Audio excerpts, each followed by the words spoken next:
ನನ್ನ ಬಗ್ಗೆ ಏನು ಅನುಮಾನಗಳು ಹುಟ್ಟಾಕಿದ್ರು ಅದ್ರ ಬಗ್ಗೆ ನಾನು ಸ್ಪಷ್ಟನೆ ನೀಡಿದ್ದೇನೆ. ಡಿ ಕೆ ಶಿವಕುಮಾರ್ ಅವ್ರ ಪಾತ್ರ ಇದೆಯಾ ಇಲ್ವಾ? ನಮ್ಮ ಶಾಸಕರು ಯಾರು ಕೂಡ ವಾಲಂಟಿಯರ್ ಆಗಿ ಹೋಗಂತ ವೋಟ್ ಮಾಡೋದಕ್ಕೆ ಸಾಧ್ಯ ಇಲ್ಲ. ಹಾಗಾಗಿ ಯಾರ್ಯಾರ ಪ್ರಯತ್ನ, ಯಾರ್ಯಾರು ಷಡ್ಯಂತ್ರಗಳಿತ್ತು ಎಲ್ಲ ಕೂಡ ಗೊತ್ತಾಗ್ತದೆ.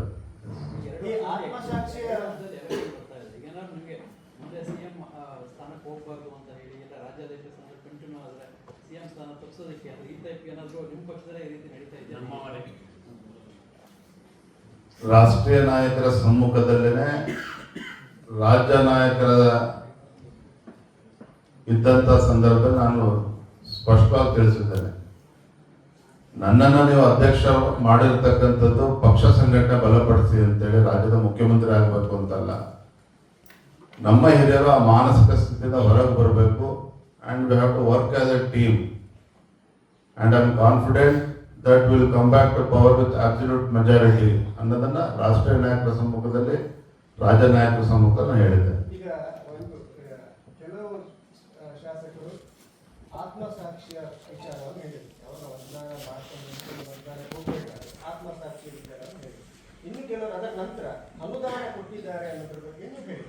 ಕೆಲವು ಅನುದಾನಗಳು ನಮಗೆ ಬಂದಿದೆ, ಇವರ ಮೇಲೆ ಹೆಚ್ಚಿನ ಫೋಕಸ್ ಇರುತ್ತೆ. ಯಾಕಂದ್ರೆ ಅಡ್ಡದ ವರ್ಷದಲ್ಲಿ ಇವರೇ ಮಾಡಿದ್ದಾರೆ ಅಂತ ಹೇಳೋದು ನಿಮ್ಗೆ ಅನುಮಾನ ಇದೆ. It's too early to say anything. ಆದ್ರೆ ಎಲ್ಲವೂ ಕೂಡ ಹೀಗೆ ಗೌಪ್ಯವೇ ಇರ್ತದೆ ಅನ್ನೋ ಭ್ರಮೆನಲ್ಲಿ ಅವ್ರುಗಳೇನಾರು ಇದ್ರೆ ಅದು ಅಸಾಧ್ಯ. ಗೊತ್ತಾಗೇ ಆಗ್ತದೆ, ವಿಷಯ ಗೊತ್ತಾಗ್ತದೆ ಯಾರ್ಯಾರು ಅಂತ.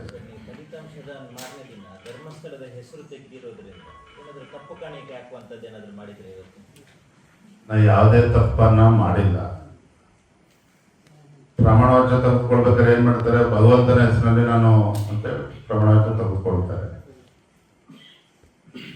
ಆದ್ರೆ ಹಿರಿಯರು ನನಗೆ ಸಲಹೆಯನ್ನ ಕೊಟ್ಟಂತ ಸಂದರ್ಭದಲ್ಲಿ ಶಾಸಕಾಂಗ ಪಕ್ಷ ಸಭೆ ನಡೆಸಬೇಕು ಅಂತ ಅನ್ಕೊಂಡಿದ್ದೆ, ಅಲ್ಲಿಗೆ ಕೈ ಬಿಟ್ಟಿದ್ದೇವೆ.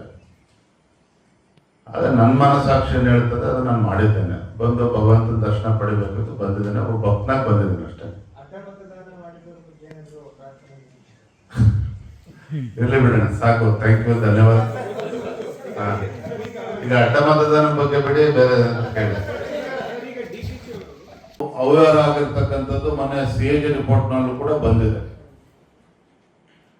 ರಾಜ್ಯ ಮಟ್ಟದಲ್ಲಿ ಗ್ಯಾರಂಟಿ ಅನುಷ್ಠಾನ ಸಮಿತಿ ಅಧ್ಯಕ್ಷ ಮಾಡಿಕೊಂಡಿದ್ದಾರೆ, ಜಿಲ್ಲಾ ಮಟ್ಟದಲ್ಲಿದ್ದಾರೆ, ಪ್ರತಿ ವಿಧಾನಸಭಾ ಕ್ಷೇತ್ರ ಕೂಡ ಮಾಡಿಕೊಂಡಿದ್ದಾರೆ. ನೂರಾರು ಕೋಟಿ ರೂಪಾಯಿಗಳು ಅವ್ರಿಗೆ ಸರ್ಕಾರದ ಸಂಬಳವೂ ಕೂಡ ಹೋಗ್ತಾ ಇದೆ, ವ್ಯವಸ್ಥೆಗಳು ಕೊಟ್ಟಿದ್ದಾರೆ.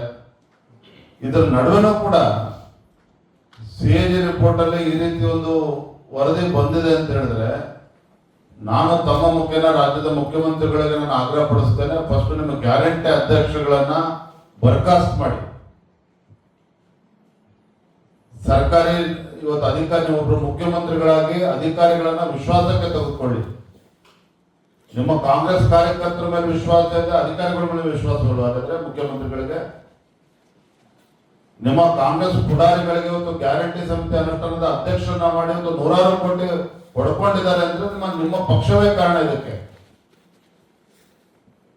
ಹಾಗಾಗಿ ಗ್ಯಾರಂಟಿ ಅನುಷ್ಠಾನ ಸಮಿತಿ ಅಧ್ಯಕ್ಷರನ್ನ ಮನೆಗೆ ಕಳಿಸಿ, ಅಧಿಕಾರಿಗಳನ್ನ ವಿಶ್ವಾಸಕ್ಕೆ ತೆಗೆದುಕೊಂಡು ಅಧಿಕಾರಿಗಳ ಮುಖೇನ ಅನುಷ್ಠಾನ ಮಾಡುವಂತ ಕೆಲಸ ಮಾಡಬೇಕು ಅನ್ನೋ ಆಗ್ರಹವನ್ನ ನಾನು ಮಾಡ್ತಾ ಇದ್ದೇನೆ.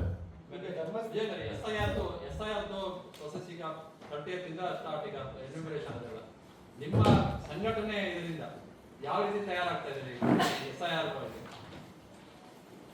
SIR ವಿಚಾರದಲ್ಲೂ ಕೂಡ ಆಡಳಿತ ಪಕ್ಷ ಕಾಂಗ್ರೆಸ್ನವರು ಅಪಪ್ರಚಾರ ಮಾಡುವಂತ ಕೆಲಸ ಮಾಡ್ತಾ ಇದ್ದಾರೆ. ಇದರ ನಡುವೆ ನಮ್ಮ ರಾಜ್ಯದ ಎಲ್ಲ 224 ವಿಧಾನಸಭಾ ಕ್ಷೇತ್ರಗಳಲ್ಲಿ ನಮ್ಮ ಸಂಘಟನೆ ಇದನ್ನ ಯಾವ ರೀತಿ ಜವಾಬ್ದಾರಿ ವಹಿಸ್ಕೊಳ್ಬೇಕು, ಈಗೆಲ್ಲ ನಮ್ಮ ಕಾರ್ಯಕರ್ತರ ಜವಾಬ್ದಾರಿನೂ ಕೂಡ ಕೊಟ್ಟಿದ್ದೇವೆ. ಏನು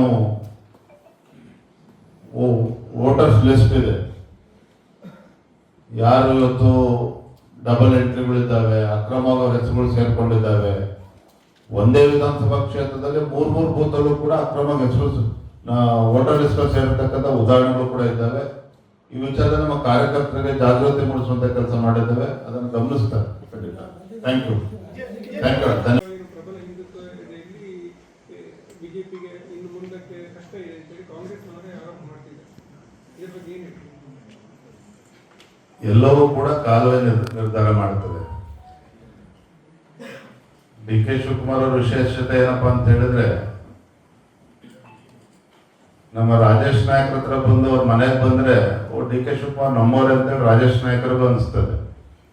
ಬ್ರಿಜೇಶ್ ಚೌಟ್ರ ಮನೆಗೆ ಬಂದ್ರೆ ನಮ್ಮವ್ರೆ ಅಂತೇಳಿ ಅವ್ರಿಗೂ ಅನಿಸ್ತದೆ. ಅಂತ ಒಂದು ಬಹುಮುಖ ಪ್ರತಿಭೆಗಳು ಇರ್ತಕ್ಕಂಥ ಮುಖ್ಯಮಂತ್ರಿಗಳು ಈ ರಾಜ್ಯದಲ್ಲಿ ಇದ್ದಾರೆ.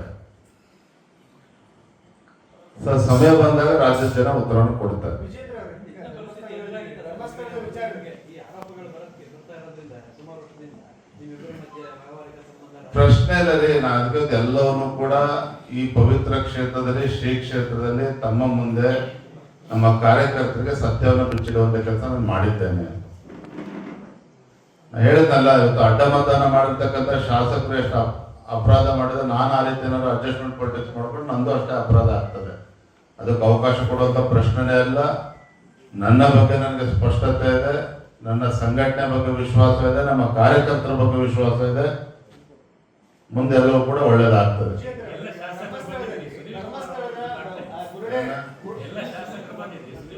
ಇಲ್ಲ, ಸುನೀಲ್ ಕುಮಾರ್ ಅವರು ನಾನೇ ದೂರವಾಣಿ ಕರೆ ಮಾಡಿದೆ.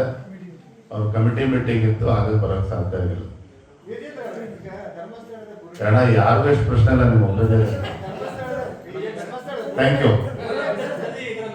ಇದರಲ್ಲಿ ಈಗ ಬಹಳ ಡಿಸ್ಕಷನ್ ಆಗ್ತಾ ಇದೆ. ಈಗ ಕುಮಾರಸ್ವಾಮಿ ಅವರು ಅಲ್ಲಿಗೆ ಬಂದು ಬಿಡದಿಗೆ ಅಲ್ಲಿ ಮಾಡಿ ಡಿಸ್ಕಷನ್ ಮಾಡೋಣ, ಪಾರ್ಟಿ ಜೊತೆ ರೈತರ ಜೊತೆ ನಾವೇ ಮಾಡೋಣ ಅಂತ. ಈಗ ನಿಮ್ಮ ಪಾರ್ಟಿ ನಿಲುವು ಏನಿದ್ರೆ ಈ ಬಿಡದಿ ಟೌನ್ಶಿಪ್ ವಿಚಾರ? ಮೊನ್ನೆ ದೆಹಲಿನಲ್ಲಿ ನಾನು ವಿಪಕ್ಷ ನಾಯಕರು ಆರ್ ಅಶೋಕ್ ಅವರು ಪ್ರಮುಖರೊಂದಿಗೆ ಚರ್ಚೆ ಮಾಡಿದ್ದೇವೆ. ಬಿಡದಿ ವಿಚಾರದಲ್ಲಿ ರೈತರನ್ನ ಒಕ್ಕಲೆಬ್ಬಿಸುವಂತ ಕೆಲಸ ಮಾಡೋದಕ್ಕೆ ಏನು ಸರ್ಕಾರ ಹೊರಟಿದೆ. ಅದಕ್ಕೆ ಭಾರತೀಯ ಜನತಾ ಪಾರ್ಟಿ ನಾವು ಕೂಡ ಅವಕಾಶನ ಕೊಡೋದಿಲ್ಲ. ಆ ಭಾಗದ ರೈತರ ಪರವಾಗಿ ನಾವು ಕೂಡ ಹೋರಾಟವನ್ನು ಕೈಗೆತ್ತಿಕೊಳ್ತೇವೆ. ನಾಳೆ ದಿನ ಬೆಂಗಳೂರಿನಲ್ಲಿ ಅದನ್ನು ಘೋಷಣೆ ಮಾಡುತ್ತೇನೆ. ಮತ್ತೊಂದು ಕಡೆ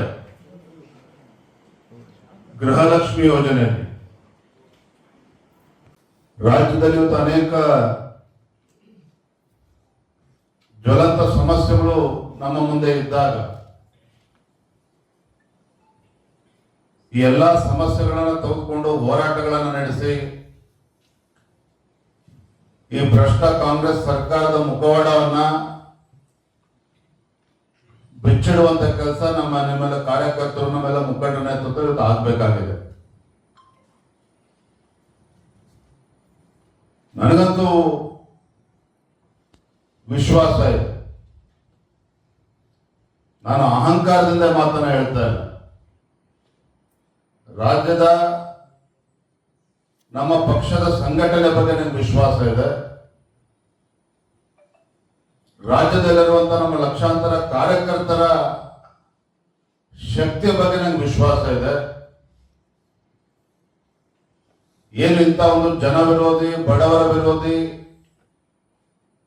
ರೈತರ ವಿರೋಧಿ, ಯುವಕರ ವಿರೋಧಿ ಕಾಂಗ್ರೆಸ್ ಸರ್ಕಾರ ಏನಿದೆ, ಮುಂದೆ ಬರ್ತಕ್ಕಂಥ ದಿನಗಳಲ್ಲಿ ಇಂಥ ದುಷ್ಟ ಕಾಂಗ್ರೆಸ್ ಸರ್ಕಾರವನ್ನ ಬುಡ ಸಮೇತ ಕಿತ್ತಾಕುವಂತ ಕೆಲಸ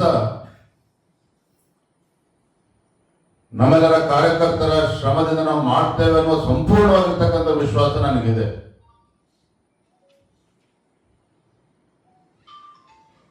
ಮೊನ್ನೆ ದಿನ ಸಾಕಷ್ಟು ಜನ ಶಾಸಕರು ನನಗೂ ಕೂಡ ಕರೆ ಮಾಡಿದ್ರು. ಏನು ಹಿಂದೆ 2019 ನಂತರದಲ್ಲಿ ಕಾಂಗ್ರೆಸ್ ಜೆಡಿಎಸ್ ಕಾಂಗ್ರೆಸ್ ಸರ್ಕಾರ ಇದ್ದಾಗ ಕಾರಣಾಂತರಗಳಿಂದ 17 ಶಾಸಕರು ಕಾಂಗ್ರೆಸ್ ಪಕ್ಷವು ಸೇರಿದಂತೆ ಮಂತ್ರಿ ಇದ್ದವರು ಕೂಡ ರಾಜೀನಾಮೆ ಕೊಟ್ಟು ಬಂದಿದ್ದಾರೆ. 17 ಜನ ಶಾಸಕರು ರಾಜೀನಾಮೆ ಕೊಟ್ಟು ಬಂದರು. ಯಡಿಯೂರಪ್ಪನವರ ನಾಯಕತ್ವದ ಬಗ್ಗೆ ವಿಶ್ವಾಸನ ಇಟ್ಟು ಪಕ್ಷವನ್ನು ಸೇರಿಸಿಕೊಂಡ್ರು. ಉಪಚುನಾವಣೆಗಳು ಆಯಿತು. 17ರಲ್ಲಿ ಬಹುತೇಕ 15 ಜನ ಮತ್ತೆ ಗೆದ್ದು ಬಂದರು. ಸನ್ಮಾನ್ಯ ಯಡಿಯೂರಪ್ಪನವರ ನೇತೃತ್ವದಲ್ಲಿ ಒಳ್ಳೆ ಸರ್ಕಾರನೂ ಕೂಡ ಕೊಟ್ಟಿದ್ದಾರೆ. ಆದ್ರೆ ಮೊನ್ನೆ ಹಿರಿಯರಾಗಿರುವಂತಹ KS ಈಶ್ವರಪ್ಪನವರ ಹೇಳಿಕೆ